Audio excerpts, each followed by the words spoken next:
Hello, and welcome to episode 7 of Ignite Fighting Fascism in the Age of Its Rise. We're 7 episodes and a couple of bonus episodes in, and I hope you're finding value in these lessons. Unfortunately, the rise and advancement of fascism and authoritarianism in the United States is not slowing down, and the work continues. But this week, I want to have a separate and meaningful conversation about a topic that is coming up a lot: despair. All around, whether that's things that people say or I observe, I'm seeing a lot of people in a state of despair. And they may not actually be using that word or that terminology, but it's in other things that they say, or their body language, or their facial expression. Said that, a lot of people are quite clear and very vocal about the sense of despair that they are encountering. And really, the truth is that the unvarnished reality in these dark moments is that we have looked at the trajectory of American fascism and we're kind of feeling the ground give way beneath our feet. Whether that's the temptation to flee, to protect what we can, or to retreat into whatever safety might still exist. And to be clear, those are not signs of weakness. They're just sort of the natural human response to witnessing democracy under assault. But I've learned some things in my life in moments of deep despair. The choice between flight and fight is not always what it appears to be. Now, to be clear, despair in this rising authoritarianism has its own particular texture. That's what I would say. It's not just sadness or disappointment, it's that sort of deep exhaustion that comes from watching people you love dismiss what are very clearly obvious threats. It's the sort of feeling that builds inside of you, the sort of rage at the institutions, watching things, the pillars of democracy, if you will, fail all around you. And it's a sort of spiritual weight of realizing that the future you had imagined for yourself, for your family, or for your children might not actually exist. And that is a very real thing. I think recently, when I witnessed Representative Nicole Collier being prevented from leaving the Texas House because she refused to sign a permission slip to be monitored around the clock by state police, I don't just see there an abuse of power. I see the first followers of fascism finding their way into the last mechanisms of defense we have. And yes, as a citizen, to know that a lawmaker can be essentially detained in the House chambers in Texas, that brings on despair. It's not about just the big headline grabbing moments either. It's the everyday erosion. It's about friends who stop talking about politics because they want to keep the peace, or because they don't, as they say, they don't talk about politics. Or people who dismiss you as being too dramatic, or people who say that things are going to return to normal. It's about being surrounded by people who seem determined to sleepwalk into this authoritarianism. This isolation obviously feeds the sense of despair. You begin to feel like Cassandra, cursed to see the truth, but never to be believed. But there are lessons that history teaches us, things we can learn about despair. Still to this day, September 24th, the day of this recording, on an almost weekly basis, I get the question from people asking me if they should leave the United States of America. And I really, honestly, that question is a very complex question. And there are definitely times when I have advised people that I think it is in their best interest to leave. But I also very much recognize that some people simply cannot afford to leave, or they do not have the necessary processes or paperwork or even time to flee the United States. A lot of it comes down to resources and the fact that most of us live paycheck to paycheck, and most of us are really tied to our careers because of things like healthcare, or we have children or bills or mortgages. And the system of this country that has so easily, sleptwalked into authoritarianism has really kept most Americans tied down and feeling trapped.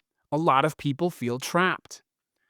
And that is absolutely a reason that people can feel despair.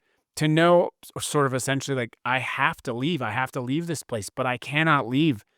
That is very, very powerful in terms of just the weight of it all. So, when I think about someone who was able to overcome great despair and find productive and effective ways to do so, I think about Sophie Scholl. Sophie Scholl lived from 1921 to 1923, and she was a student in Munich, Germany. She and her brother Hans, along with a small circle of friends, formed the White Rose Resistance Group. And their goal was simple, but it was profoundly dangerous. They were distributing leaflets denouncing Hitler, the Nazi regime, and the atrocities committed in their name. Of course, by 1942, Germany was a totalitarian state with near total control.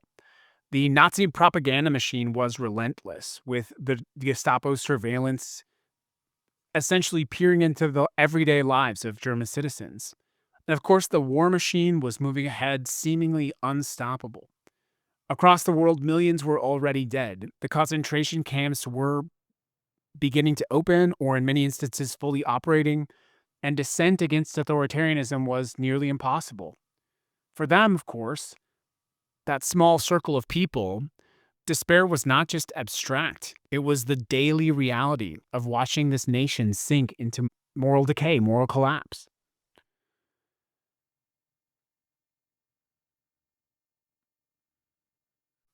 Famously, the White Rose Society printed leaflets at their universities in secret, and then they handed them out and distributed them at university campuses, in phone booths, and they even mailed them to intellectuals across the country. The leaflets did not necessarily appeal to victory in fighting against authoritarianism, but into conscience, the idea that even if Germany was doomed, individuals still had a duty to resist evil.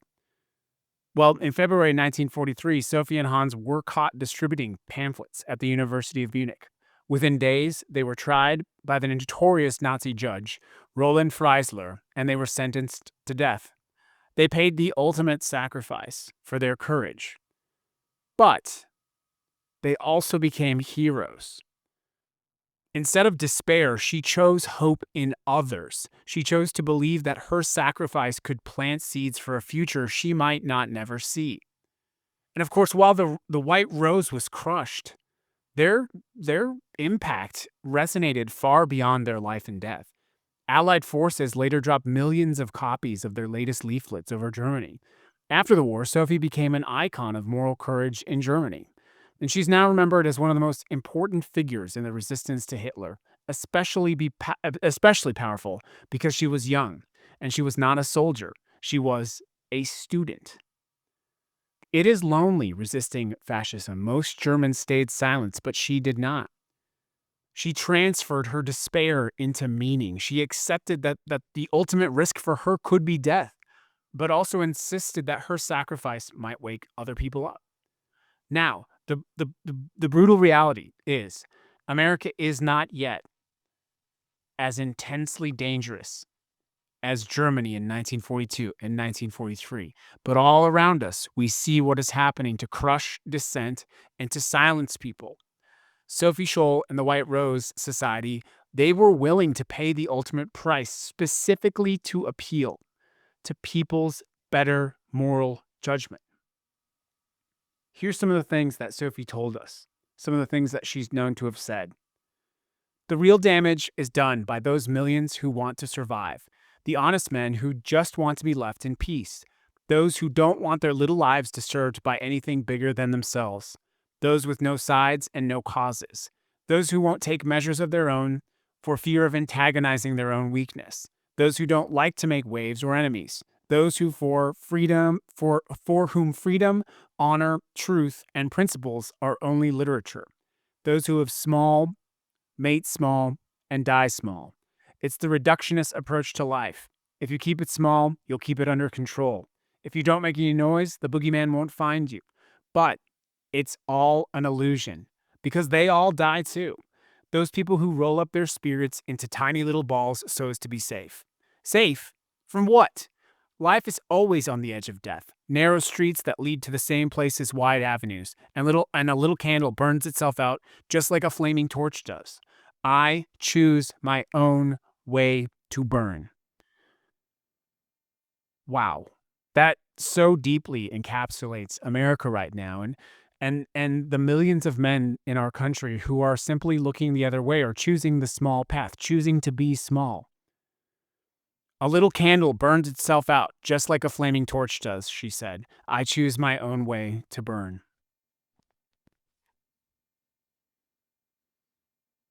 Another famous quote from Sophie Scholl: how can we expect righteousness to prevail when there is hardly anyone willing to give himself up individually to a righteous cause? Such a fine sunny day, and I have to go, but what does my death matter if through us thousands of people are awakened and stirred to action? Who can you awaken? Who can you stir to action by choosing not to stay silent? Sophie Scholl knew well the cost of her action. She knew the dangers, but she chose hope in the face of great despair. The reason she knew it was dangerous because she had likely seen people captured, tried, killed for speaking out. And the eventual result, of course, was that people stopped speaking out. We are seeing now prominent people in America being sort of canceled or quieted. Famously, this week, Jimmy Kimmel taken off the air for a week because of a really tame thing he said about current events. Fortunately, Disney had some backbone and put him back on the air, but it is a sign of where this administration, where this regime is willing to go. And we can't ignore that. And we can't pretend that it's not happening. But we also saw this during the McCarthy era, when American democracy faced its own authoritarian movement again.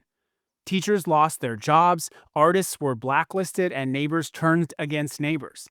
Yet some people continue to organize and to protect those under attack, to maintain spaces where different ideas could survive. They did not know if democracy would recover. They just refused to stop acting as if it might. This is not dissimilar, really, at all from what is happening right now in America when people are choosing to refuse to speak up. I think about 1954, Joseph McCarthy, who is picking a fight with, really anyone who he could pick a fight with. This is happening to people on the left in America right now, where the left is sort of being branded as dangerous by the President of the United States. And when I think of that time, I think about a very famous interaction that you've likely seen or heard about. Of course, by 1954, McCarthy had been televising these hearings, the McCarthy hearings. And he was bringing people in front of Congress and really excoriating them. And it was making people afraid. He rose to prominence, Joseph McCarthy, by exploiting fears of communism. He accused literally hundreds of people of being communists, often without evidence. And it was a real moment of despair for a lot of Americans because people were losing their jobs over these allegations. Reputations had been destroyed. And so a lot of people, again, chose to stay silent. McCarthyism, as it was called, weaponized that fear, but most importantly, it weaponized the silence. But McCarthy overreached, just as our authoritarian is overreaching. Now, very famous televised back and forth. Joseph Welch, who was a chief counsel for the Army, had been watching the McCarthy hearings.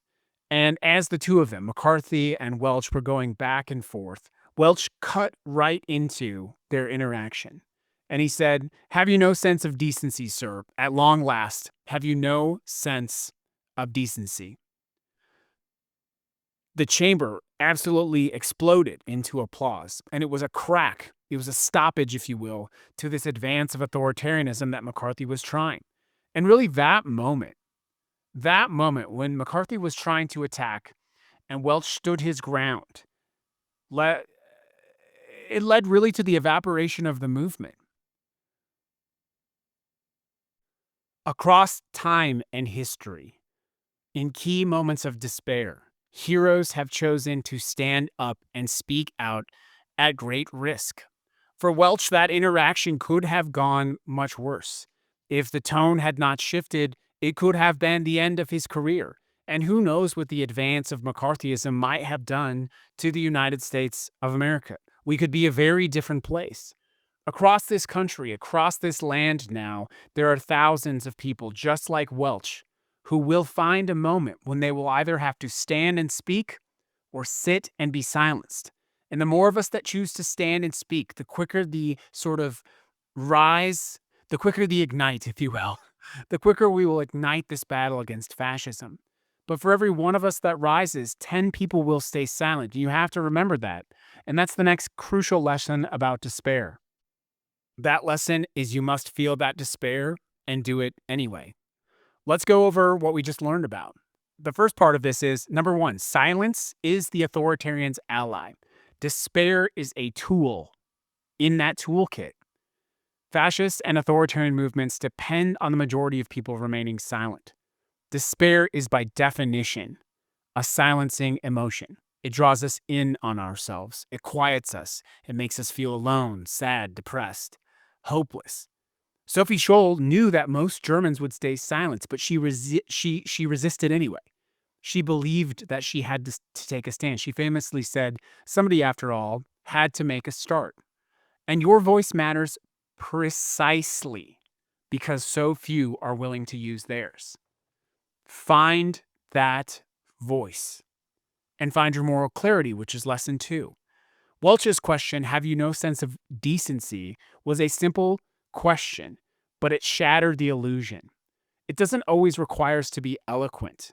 It just requires intellectual honesty and courage. And think about that. Just one sentence voiced publicly can puncture a climate of fear. So maybe that's saying something when you're out in public. Maybe it's refusing to yield. I must admit, I often call people out when I see them exhibiting behaviors in support of fascism. There are days and times when I see someone wearing that red hat that I believe is a hate symbol, and I call them out. The next lesson is that courage is contagious. Sophie's leaflets didn't end the Nazis, but they lit sparks across the country that really outlived her and obviously are now history. Welch's words resonated because millions of people watching felt them. They heard what he said, but they didn't have the courage to say it. I know you have seen that happen in this time of ours. When you speak, you give others permission to find their own courage. And obviously, the next part of that, the next lesson is that sacrifice has meaning beyond the immediate. Speaking out now can bring consequences. It could very easily cost you your job, it could cost you your reputation, it could be harassed. History shows the legacy of your courage outlasts the fear of the moment, though. And it might feel futile now, but it will help future generations. And of course, the last thing is you're not alone. Authoritarian pressure isolates by design. It convinces you you're the only person that sees the truth. But every act of speaking up is a signal to others who are waiting for someone to go first. Speaking out creates solidarity, even if you do not see it immediately. History teaches us that despair is real, but it's not destiny. In every era of silence, someone has chosen to speak and stand up. Those voices, whether crushed or celebrated, remind us that courage doesn't wait for permission. It simply speaks the truth. And there are more, pressing examples of that. I think one of the things that happened yesterday, actually, September 23rd, 2025, the President of the United States was going to the United Nations to deliver a speech. Two things happened at that speech that I personally found inspiration in. Number one, the escalator that the president was going up stopped. It stopped working. And number two, the teleprompter that he was using stopped working as well. Now, apparently, we have now subsequently found out that both of those things were actually caused by someone on the president's team exhibiting incompetence. However, a lot of people saw those two small acts as acts of resistance against the authoritarian. The truth is, with the climate of truth in America right now, we may never actually know, but it doesn't take away from the lesson. The lesson and the idea of symbolically stopping the escalator, that itself has such powerful metaphorical reach. It's bigger than the escalator, stopping the literal rise of the authoritarianism. It was an amazing symbol. And the teleprompter, when the teleprompter was taken away from the president, he was forced to sort of spew his typical vitriol that was not sanitized by his speechwriters. The result of this was that people got to see what was going on in that mind of his.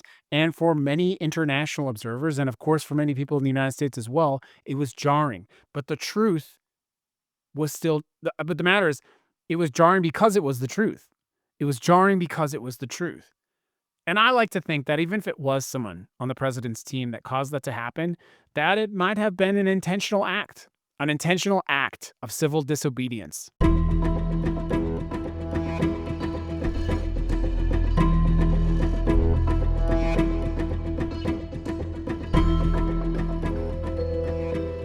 Heroes exist all around us, and we have to remember that. Now, having said all of that, I'm not going to pretend that this sense of despair is not a real and very powerful emotion that we feel and we encounter and we have to deal with. I have lately felt a heavy feeling from that sense of despair. There have been days when I feel the weight in the pull that just says, stop doing what you're doing. Maybe today's not the day to record the podcast. Maybe you need to go clean out the car, or maybe you need to go do your finances, change your budget, whatever that is. I feel that heaviness. Today actually is one of those days, the 24th of September. I struggled to get myself in the mood to record the podcast, but I knew that if I didn't record it today, it wouldn't be ready for next week. And the person who might be depending on this downloaded lesson on Monday might be let down. And maybe that means they don't download the next lesson a week from now. And that could be devastating. That could be one of the people who chooses to speak but chose not to because they felt like they were alone. So here's what I did today to combat and battle my despair. My podcast studio area, the area where I record my podcast, is honestly a little bit messy. Been some long days doing my job, Rebel Radio, and recording this podcast. And so the space is a little bit cluttered. So because I wasn't necessarily in the right mind frame to record this podcast, I took the time out and I cleared my entire desk. I took everything off the desk. I put it away and then I restructured and put everything in new places on the desk. I cleaned up the podcast space and I rearranged it. And by the time I was done doing that, I felt more invigorated and inspired. And yeah, the result of that now is that my butt is in the chair and I'm recording this podcast with you. So one of the things you can do to combat despair is to distract yourself a little bit, to pivot and change the direction that your mind is in, and to seek something else productive to try to get you back on track. The reality is one of the reasons you feel despair is because you're constantly battling. The authoritarian only has to be right one time. They can throw 1,000 things at the wall, and it's just that one time sticks, then they win. You have to be right every single time. Every single time you have to be right. And that's exhausting. So maybe today is not the day you go to a protest. Maybe today is the day you clean your room. Because seeing the dirty room every day is making you feel a little bit less like going to the protest. That's the kind of thing that you can do to fight this sense of despair. But also, let us recognize that the despair is the point. And of course, it's not lost on me. It's not at all lost on me that a lot of people in our country observed what has happened with Charlie Kirk, and they learned through that observation that many of the people they thought were close allies with their points of view actually supported what's happening in this country right now, and specifically supported Charlie Kirk and his ideas and philosophies. That itself has created a lot of people feeling a little bit more alone and a little bit more despair than they were feeling before. The reality is there's nothing you can do to change the minds of your friends right now. You have to focus on you. You have to protect you. But there is a gift of clarity in knowing who your allies are and who they are not. There is a gift in knowing how people actually feel right now. I actually saw a really inspirational video the other day that really directly challenged people, and it was saying of this time, talking about Harriet Tubman and how Harriet Tubman unfortunately had to leave some people behind. The reason she had to leave those people behind were many, but one of the reasons was that some people were just not ready to give up their lives. They were not ready to seek freedom because it was, in some ways, inconvenient. It was a change. It was dangerous. And this is a very real thing that Tubman had to deal with. She had to live with recognizing and understanding that she had gone in the Underground Railroad, tried to save as many people as possible, but there were people she had to leave behind.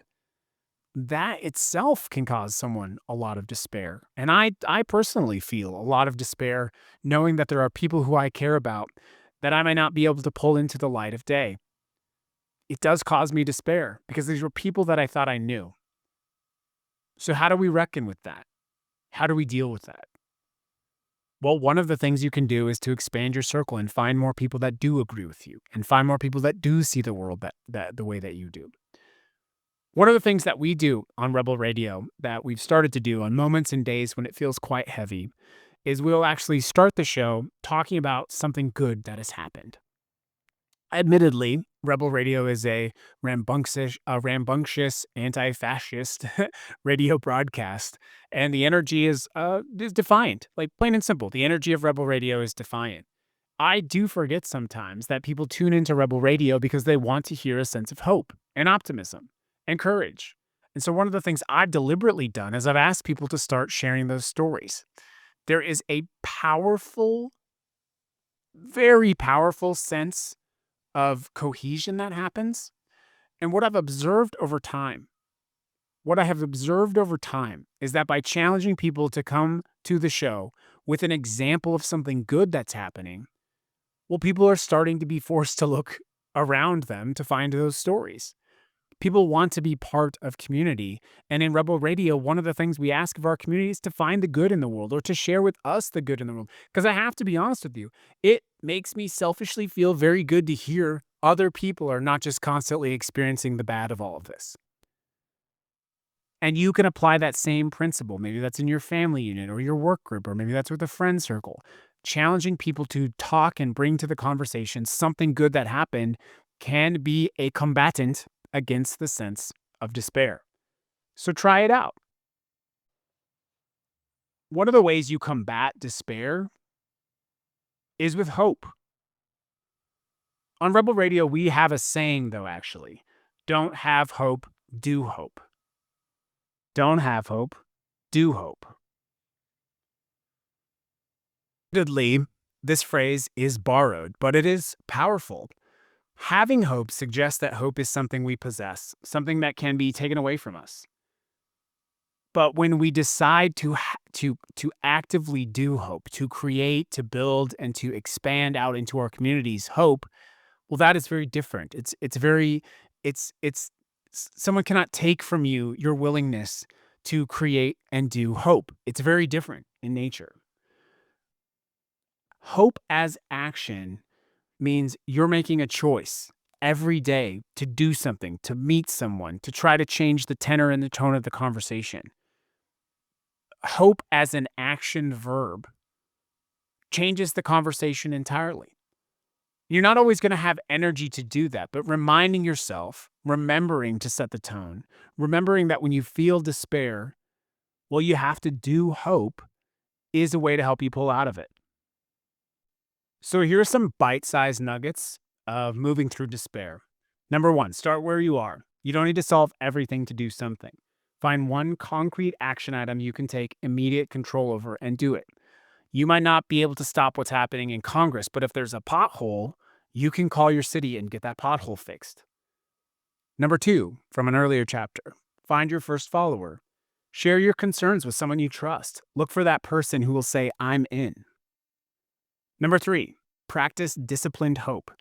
Make hope a daily discipline, not an emotion dependent on external circumstances. Act as if change is possible, even when you can't see how it's possible. Number four, build perennial resistance. Create relationships and practices that can survive setbacks, thinking beyond a single protest or campaign and committing yourself to a much deeper, much longer sense of change. Celebrate small victories. Number five, if you have a small win, celebrate the small win. If you write a letter to your congressperson, that's a small win. Celebrate yourself for doing that. If you get the pothole fixed, buy yourself a six-pack. If you're able to implement change on your school board, post about it, brag about it, celebrate it. Number six, use productive discomfort. Don't sand down the sharp edges of truth to make others comfortable. Create the kind of friction that forces people to confront reality. Have the difficult conversation. Be a little bit of an asshole. And then the last one, use your imagination. Spend time envisioning not just what you're fighting against, but what you're fighting for. How else will these alternatives come into being? How will they happen if we don't see them, if we don't visualize them happening? I hope those steps are helpful for you to have little mini action items to overcome despair. And of course, obviously, I feel the need to point out that if you find that your immediate sense of despair becomes something longer or long term, something that feels more like clinical depression or anxiety or any number of mental health concerns, I do have to encourage you to seek help from a mental health professional. And I know in America, getting mental health help is quite difficult. But I do have to ask you to try. It's my hope that some of what you're experiencing in terms of despair is more temporary, though I recognize that for some people, it is becoming more overwhelming and more persistent. I believe, and I have to hope that you too can believe that we can recognize the immediate despair that we feel. We can quickly tackle it, grab onto it, see it for what it is, and dispose of it properly by using our voice, by using our strategic action, and by using some of the steps we talked about here today in this chapter of Ignite, Fighting Fascism in the Age of its Rise. We talked about two very specific examples of people using practical and bold steps at times that felt great despair, times that are very similar to what is happening in the United States right now. But there are thousands of examples, probably millions of examples of people who have had to face great despair and who have been able to pull themselves up and out of that. But there are also many more examples of people who simply were not able to do that. People who allowed despair to capture them, to capture their imagination or their strength or their tenacity, and in some instances to capture their life. I can't ignore that when talking to you about the great sense of despair that you are feeling now, that you may feel. I feel it. I feel it increasingly. But there's a thing about feelings that is a truism that I've learned. A feeling can be an indicator of a time to take action. I mean, it seems quite obvious to say that out loud now when I say it out loud. But if you can train yourself to see and feel that fear, that sense of despair, and you can teach yourself to say, hey, Dan, that's despair I'm feeling right now. This is a signal. I need to ignite. I need to go find something productive. I need to go clean my desk. I need to go make phone calls. I need to go work down at the food bank. I need to go to the local Pride Center. I need to go to the library. Maybe I can read some books to some kids in the neighborhood. Maybe I need to go find out when my next city council meeting is. Maybe that sense of despair that you are feeling is an internal urge to do something. And maybe the despair is the latent phase of your inaction. To be clear, that is understandable and okay. You need to realize that you can only do so much. Actually, on one of our last shows of Rebel Radio, I was talking to a very frequent guest and a long term supporter of the show, and I had to challenge her that it was her time to put the microphone down, proverbially, to stop doing so much because she was wearing herself out. It was a sort of reality check that she was tiring herself into a state of despair. And this particular individual, and I suspect the same is true of you, this particular individual is very effective in the fight against fascism. But we're all quite a bit less effective when we're tired.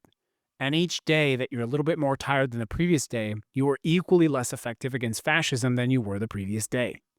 So sometimes to fight despair, you need to unplug, take a nap, and stop doing everything for everyone. It's a lot. If you take nothing else away from this lesson, here's what I would say. Acknowledge that despair is a reality. Acknowledge the reasons that you're feeling that are because of what's happening in this country right now. Understand that you have the opportunity to identify that sense of despair and to learn from those great figures in our history who have taken despair and chosen courage. You must choose courage. You must use your voice. You must speak out before it is too late. We must all determine what sacrifice and price we're willing to pay for freedom. We must all determine what the risks we're willing to tolerate. But one thing I can tell you now, if you choose not to speak up now, it will only get more dangerous as time goes on. I know you know this. So choose to use your voice. choose to silence the despair with action, and choose to follow us again for another episode of Ignite, Fighting Fascism in the Age of Its Rise. I'm very proud of this lesson, and I hope you found it helpful.